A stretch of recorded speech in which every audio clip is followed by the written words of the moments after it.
CMR shopping mall ప్రపంచ స్థాయి shopping అనుభూతి ఇప్పుడు మన పార్వతీపురంలో డిసెంబర్ 5న గొప్ప ప్రారంభం. స్క్రబ్ టైఫస్ ఇప్పుడు ఆంధ్రప్రదేశ్లో ఎక్కడ చూసినా కూడా ఇదే చర్చ నడుస్తుంది. ఎందుకంటే దీనివల్ల ఆల్రెడీ 2 మరణాలు సంభవించాయి, ఇంకా కేసులు గణనీయంగా పెరుగుతున్నటువంటి పరిస్థితి. ఒక చిన్న పురుగు ఇంతమంది ప్రజలని ఇంత ఆందోళనకరంగా మార్చడానికి గల కారణాలేంటి? ఈ పురుగు అంత ప్రమాదకరమా? అసలు ఈ పురుగు కుట్టడం తర్వాత ఎలాంటి పరిణామాలు చోటు చేసుకుంటున్నాయి? మనుషులపైన ఎవరిపైన ఎక్కువ ప్రభావాన్ని చూపిస్తుంది? ఎవరికి ప్రాణహాని ఎక్కువగా ఉంది? ఎలాంటి జాగ్రత్తల కారణంగా ఈ యొక్క వ్యాధి బారి నుంచి బయటపడవచ్చు? దీనికి సంబంధించి పూర్తి వివరాలు కూడా తెలుసుకుందాం. మనతో పాటు infectious diseases specialist doctor Kalyan గారు జాయిన్ అవుతున్నారు గుంటూరు నుంచి. సార్ నమస్తే సార్. సార్ స్క్రబ్ టైఫస్ 2-3 రోజుల నుంచి ఈ వార్త బాగా వింటున్నాం. ఒక చిన్న పురుగు కారణంగా మనుషులు చనిపోయేంత తీవ్రత ఉంటుందా సార్? అసలు ముందు స్క్రబ్ టైఫస్ గురించి తెలుసుకోవాలంటే మనం 1800కు వెళ్ళాలి. 1810లో దీన్ని జపాన్లో అక్కడ ఒక డాక్టర్ హషిమోటో అనే డాక్టర్ గారు ఐడెంటిఫై చేయడం జరిగింది. అందుకనే దీనికి కారణమైన బ్యాక్టీరియా పేరు ఒరెన్షియా సుసుగమాషి. సో ఒరెన్షియా సుసుగమాషి అంటే జపాన్ లో పురుగు కొట్టడం వల్ల వచ్చే జ్వరం అనే మీనింగ్ వస్తుంది. సో దీన్ని బట్టి మీరు ఆలోచిస్తే ఈ వ్యాధి 200 సంవత్సరాల క్రితమే ఉంది. 20 సంవత్సరాల నుంచి నేను ప్రాక్టీస్ మొదలెట్టినప్పటి నుంచి కూడా ప్రతి వర్షాకాలంలోనూ అట్లానే తేమ ఉన్న ఇప్పుడు తుఫాన్ లాంటివి ఏర్పడినప్పుడు ఈ పురుగు తేలిగ్గా ప్రబలుతుంది. ఎందుకంటే ఇది మొక్కల్లో ఉంటుంది. దీని సైజ్ వచ్చేసి పురుగు సైజ్ వచ్చేసి 0.4 మిల్లీమీటర్, అంటే 1/2 మిల్లీమీటర్ ఉంటుంది. అంటే మన కంటికి కనపడదు. సో మనం మొక్కల్లో చాలా చిన్నది, దోమ దగ్గరికి పేను కంటే చిన్నది, పేను సైజ్ కంటే చిన్నది. సో అది మనకు కనపడదు కాబట్టి సాధారణంగా ఈ మొక్కలు ఇప్పుడు ఇంట్లో కూడా అందరూ మొక్కలు పెట్టుకుంటున్నారు. సో మొక్కల్లోకి వెళ్ళినప్పుడు అది మన చేతి మీదకి కాలు మీదకి ఎక్కింది. అసలు మనకు స్పర్శ కూడా తెలియదు కాబట్టి అది పైకి పాకుతుంది. ఎక్కడ దాకా పాకుతుంది? తేమ ఉన్న ప్రాంతాల్లోకి పాకుతుంది. సంకల కిందకి, గజ్జల్లోకి, పిరుదుల కిందకి పాకుతుంది. పాకిన తర్వాత నెమ్మదిగా అది స్లోగా దోమలాగానే కొద్దిగా రక్తం పీల్చడం మొదలెడుతుంది. ఆ పీల్చే ప్రక్రియలో దాని బాడీలో ఉన్న బ్యాక్టీరియా ఉంది చూసారా, ఇది తేవిటి పురుగు. ఈ పురుగులో ఆ బ్యాక్టీరియా ఒరెన్షియా సుసుగమాషి అనే బ్యాక్టీరియా ఉంటుంది. ఈ బ్యాక్టీరియా నెమ్మదిగా మన బాడీలోకి ఎంటర్ అవుతుంది. బాడీలోకి ఎంటర్ అయిన తర్వాత అది మల్టిప్లై అవటం మొదలెడుతుంది. సో అది మల్టిప్లై అయిన తర్వాత మనకి ఒక 4-5 రోజుల తర్వాత జ్వరం, దగ్గు, ఆయాసము, ఒళ్ళు నొప్పులు. ఒకవేళ ఈ జబ్బుని అర్థం చేసుకోక ఇంట్లో ఏమవుతుందంటే సాధారణ రక్త పరీక్ష చేసినప్పుడు దురదృష్టవశాత్తు మనకి మలేరియా, డెంగీల లక్షణాలు కనపడటంతో పాటు రక్త పరీక్షలో కూడా కొంచెం అలాంటి లక్షణాలు కనపడతాయి. అంటే ప్లేట్లెట్లు తగ్గడం ఇట్లాంటివి జరుగుతుంటాయి. సో సాధారణంగా డెంగీ అని గైడ్ అయ్యే అవకాశం కూడా మనకి ఉంటుందన్నమాట. సో కాకపోతే ఇక్కడ డెంగీలో తెల్ల రక్త కణాలు తగ్గితే ఇక్కడ తెల్ల రక్త కణాలు పెరుగుతాయి. ఎందుకంటే బ్యాక్టీరియల్ ఇన్ఫెక్షన్ అవటం వల్ల. సో వైరస్ లో తెల్ల రక్త కణాలు తగ్గితే బ్యాక్టీరియాలు పెరుగుతాయి. సో ఇక్కడ ఏమవుతుందంటే తెల్ల రక్త కణాలు పెరిగి ప్లేట్లెట్స్ తగ్గినప్పుడు మనం డెంగీ లాగా, మలేరియా లాగా వైద్యం చేసినప్పుడు ఒక్కొక్కసారి మనకి వ్యాధి కంట్రోల్లోకి రాలేదు అన్నప్పుడు మనం వెంటనే జాగ్రత్త పడి ఓకే ఇది ఆ వ్యాధి అవ్వచ్చా అనే అనుమానం రావాలి. ఎందుకంటే ఇది కొత్తగా వచ్చింది కాదు, 20 ఏళ్ల నుంచి ఉన్నది. సో మేమేం చేస్తామంటే మా హాస్పిటల్లో 4-5 రోజులు జ్వరం తగ్గలేదని మా దగ్గరికి రాగానే ఈ కాగితాలు మా హాస్పిటల్ ఎక్కడ పడితే అక్కడ ఉంటాయి. సో మా రూమ్ లో డ్యూటీ డాక్టర్ రూమ్ లో అతికించి ఉంటాయి, ఎమర్జెన్సీ రూమ్ లో అతికించి ఉంటాయి, నా గదిలో ఉంటాయి. నేను రాగానే ఏమడుతానంటే ఈ మచ్చ మీ శరీరం మీద ఉందా? ఈ మచ్చ కనుక మనం పట్టుకోగలిగితే ఆన్సర్ దొరికిపోయినట్టు. అసలు ఏమీ కష్టపడక్కర్లా, డైరెక్ట్ గా జబ్బు తెలిసిపోయింది. స్క్రబ్ టైఫస్ లో మాత్రమే మనకి మచ్చ ఏర్పడుతుంది. పురుగు కుట్టినప్పుడు నొప్పి కూడా ఉండదా సార్? ఉండదు. పురుగు నొప్పి కూడా ఉండదు. ఈ మచ్చ మనకి ఆన్సర్. నేను చాలా మందిని మా హాస్పిటల్లో ఏంటంటే ఒక ఫామ్ ఉంటుంది. ఆ ఫామ్ లో జ్వరం వచ్చిన వాళ్ళందరూ డేటా ఎంటర్ చేస్తూ ఉంటారు. దాంట్లో ఈ మచ్చ ఉందా లేదా అనేది ఒక పాయింట్ కింద మెన్షన్ చేయబడి ఉంటుంది. సో హిస్టరీ తీసుకునే సిస్టర్ కానీ, డ్యూటీ డాక్టర్ కానీ వెంటనే అడుగుతారు. అడిగినప్పుడు సాధారణంగా మేము గమనించింది ఏంటంటే 10కి 9 మంది మాకు లేదని అన్నారు. లేదంటే ఒకవేళ జెంట్ అయితే ఒక కాంపౌండర్ ద్వారా మేము నడినెత్తి నుంచి అరికాల దాకా మచ్చ దొరికిన వెంటనే ఆ జబ్బు అని తేలుతుంది. దురదృష్టవశాత్తు ఏంటంటే దీన్ని బ్యాక్టీరియా అని మనం మామూలుగా పెంచలేం. మామూలుగా కల్చర్ అంటాం చూసారా, బ్లడ్ కల్చర్ అంటాం, లేదా బ్యాక్టీరియల్ పెంచలేం. సో దీనికి ఏంటంటే ఎలిసా అనే పద్ధతి ద్వారా మాత్రమే మనం టెస్ట్ చేయగలం. సో ఈ టెస్ట్ ద్వారానే మాత్రమే చేయగలిగినప్పుడు ఏమవుతుందంటే ఇది ప్రతి చోట అవైలబుల్ గా ఉండదు. అందుకని నేనేమంటానంటే మీరు ఇందాక చూపించిన మచ్చ ఏదైతే ఉందో ఆ మచ్చ ఉంటే వెంటనే డాక్టర్ కి చెప్పొచ్చు. ఇది నాకు తెలిసి మలేరియా, డెంగీ కంటే కూడా ఈ మచ్చ ద్వారా తేలిగ్గా పట్టుకునే జ్వరం. 100లో 90% మందికి ఈ మచ్చ ఏర్పడుతుంది కాబట్టి 90% మన ప్రాబ్లమ్ సాల్వ్ అయిపోయినట్టే దీన్ని కనుక సీరియస్‌గా తీసుకుంటే. ఎవ్రీ ఇయర్ వస్తుంది అంటున్నారు ఈ యొక్క వ్యాధి. బట్ ఈ సంవత్సరమే ఈ నవంబర్‌లోనే ఇంత ఎక్కువగా కావడానికి గల కారణాలు ఏంటి సార్? అంటే ఈ శీతాకాలం అనుకుంటా? అంటే తుఫాన్ వచ్చిందండి ఓకే. అక్టోబర్‌లో. మళ్ళీ ఇంకొకసారి ఇప్పుడు వచ్చింది. సో తేమ బాగా పెరిగింది. అంటే సాధారణంగా మనకి నవంబర్‌లో ఇంత తేమ ఉండదు. సో ఏమవుతుందంటే ఇది సాయిల్‌లో ఉండే బ్యాక్టీరియానే కదా! సో సాయిల్‌లో ఉండే పురుగే కాబట్టి నేను ఈజీగా సాయిల్ ద్వారా స్ప్రెడ్ అయ్యే ఛాన్స్ ఉంటది. ఈ మధ్య మనం అలానే తుర్కపాలెంలో చూసాం. మెలియోయిడోసిస్ సాయిల్ నుంచి వచ్చే జ్వరం కూడా. ఇయన్నీ ఏంటంటే ఆహ్, బా ఏమంటారు మామూలు సాయిల్ నుంచి వస్తాయి కాబట్టి మన యొక్క మట్టి నుంచి వస్తాయి కాబట్టి సాధారణంగా మనం వీటిని ఆపడం చాలా కష్టం. ఎవరైనా సరే అది అది నేనేమి ప్రోగా అగైనిస్ట్‌గా ఏమీ లేను. ఎవరైనా సరే గవర్నమెంట్ అయినా సరే, డాక్టర్ అయినా సరే ఎవరు ఏమీ చేయలేరు. ఎందుకంటే ఒక తుఫాన్‌ని మనం ఆపలేం కాబట్టి ఈ మట్టిలో వచ్చే ఈ పురుగును కూడా మనం ఆపలేం. సో కాకపోతే సజెషన్ ఏంటంటే సాధారణంగా మట్టిలోకెళ్ళేటప్పుడు కానీ మనకు ఆ అలవాట్లు ఉండవు. బూట్లేసుకోవటం, చేతికి గ్లౌజులేసుకోవటం ఇవి చెయ్యాలి. నిజాయితీగా వీటి నుంచి తప్పించుకోవాలంటే అదొక్కటే మనకి దారి. అంటే రైతులంటే ఇక అలాంటివి ఏం పట్టించుకోరు పాపం. ఇంకా కళ్ళలు తీసేటువంటి పనిలో ఉంటారు. ఇప్పుడు ఆ పొలాల్లో తిరుగుతుంటారు. వాళ్ళకి ఇంకా ఎఫెక్ట్ ఎక్కువగా ఉన్నట్టుగా కనపడుతుంది కదా డాక్టర్. అదే మరి తప్పదు మరి. నేననేది అదేంటంటే, ఇప్పుడు మీరు ఫారిన్ కంట్రీస్ ఎళ్ళుంటారు. యూరోప్ గాని, అమెరికా గాని, ఆస్ట్రేలియా గాని. అక్కడ రైతులున్నారు.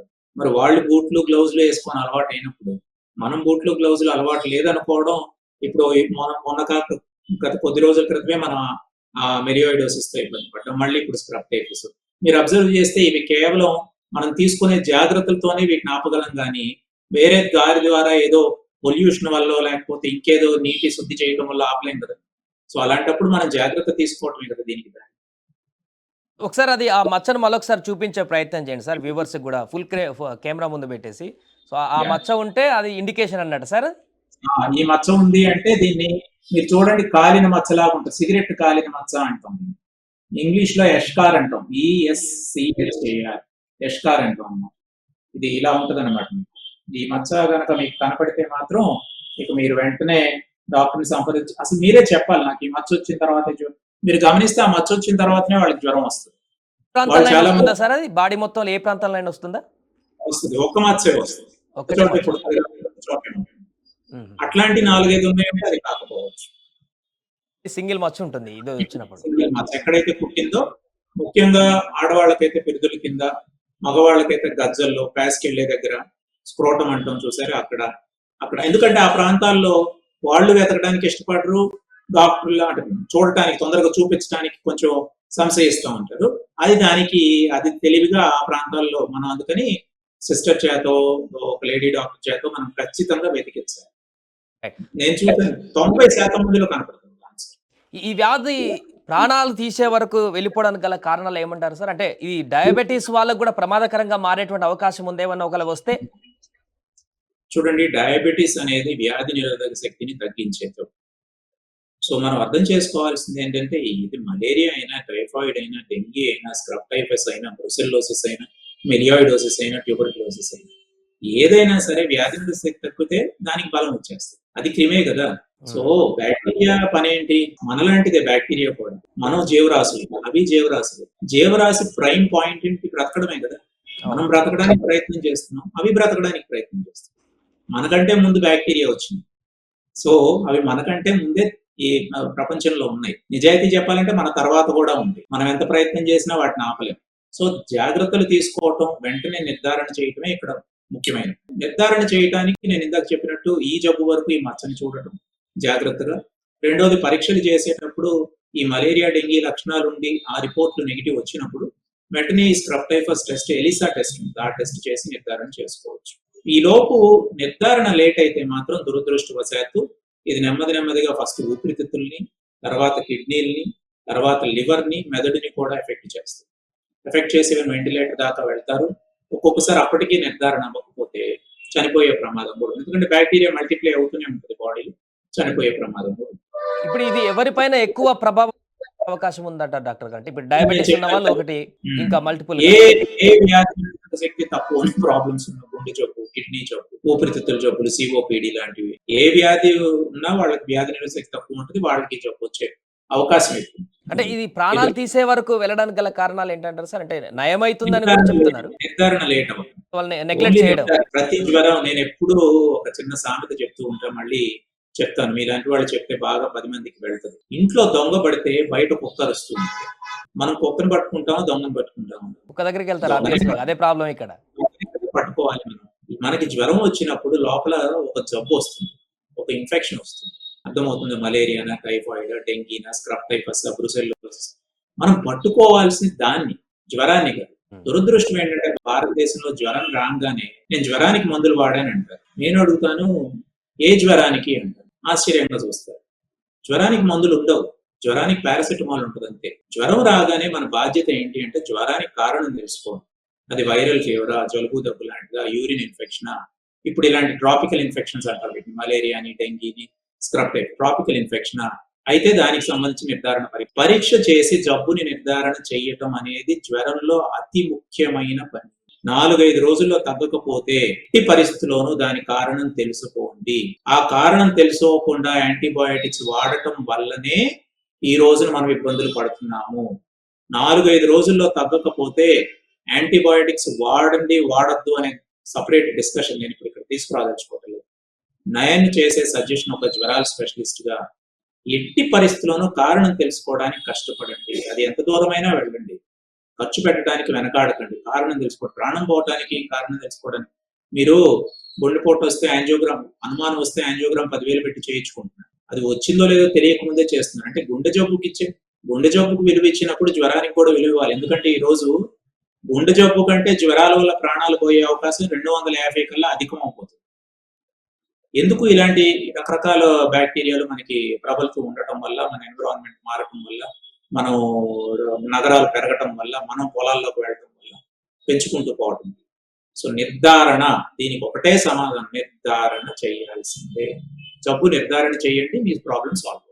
ఇప్పుడు ఈ స్క్రబ్ టైఫస్ అనే దానికి అంతమంటూ ఉండదా సార్? ఎప్పుడన్నా కూడా పూర్తి స్థాయిలో అది కనుమరుగయ్యేటువంటి పరిస్థితి ఉండదా?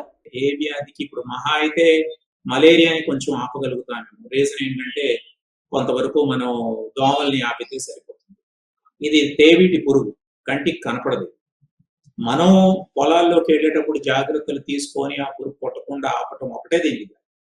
మీరు అడిగిన ప్రశ్నకి ప్రాపర్ ఆన్సర్ అయితే అది మరి మనందరం చేయగలగాలి. మనం ఈ రోజున ఈవెన్ మా ఇంట్లో కూడా మొక్కలు ఉన్నాయి.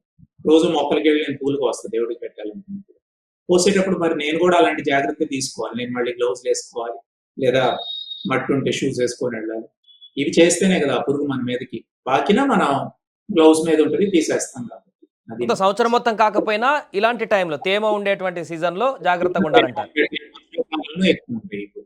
Thank you so much sir. So అది మొత్తానికి స్క్రబ్ టైఫస్ వ్యాధి ప్రస్తుతం ఆంధ్రప్రదేశ్లో పూర్తిగా ప్రజలందరూ కూడా భయకంపితులు చేస్తున్నటువంటి సందర్భంలో ప్రజలు కొంత అప్రమత్తంగా ఉండి దాని యొక్క లక్షణాలు, అంటే ఫీవర్ వచ్చినప్పుడు దానికి సంబంధించి అది నార్మల్ ఫీవర్నే కాకుండా దీనికి సంబంధించిన లక్షణాలు ఏమైనా ఉన్నాయా, ఇది కూడా స్క్రబ్ టైఫస్కి సంబంధించింది ఏమైనా అయ్యి ఉంటుందా అనే ఒక కొంత ఆలోచన పరంగా చూసినట్లయితే అది ఉన్నట్లయితే ఈజీగా నయమయ్యేటువంటి పరిస్థితి. రెగ్యులర్గా వచ్చేటువంటి దానిలో భాగంగానే ఇది కూడా వస్తుంటుంది. దాన్ని ముందు గుర్తిస్తే ఎలాంటి ఇబ్బంది ఉండదు. నిర్లక్ష్యం చేస్తే మాత్రం ఒంటిపైన ఒక మచ్చ కూడా కనిపిస్తుందంటూ డాక్టర్ గారు చాలా క్లియర్గా చెప్పారు. ఒకే ఒక మచ్చ ఒంటిపైన కనిపిస్తుందంట ఈ యొక్క పురుగు కుట్టిన తర్వాత. అది గమనించిన వెంటనే ఫీవర్తో ఉన్నట్లయితే ఖచ్చితంగా ఆ పరీక్ష చేసుకున్నట్లయితే అది ఉంటే వెంటనే నయమైపోతుంది. నిర్లక్ష్యం చేసి ఆల్రెడీ ఇంకా అనారోగ్య సమస్యలు ఏమైనా ఉన్నటువంటి ప్రజలు ఉంటే దాని తీవ్రత పెరిగి ప్రాణాలు కోల్పోయేటువంటి పరిస్థితి వరకు వస్తుంది. సో ఎలాంటి భయపడాల్సిన పని లేదు. చిన్న అప్రమత్తత అనేది మనం బయటపడేలాగా చేస్తుందంటూ కూడా వారు చెప్తున్నారు.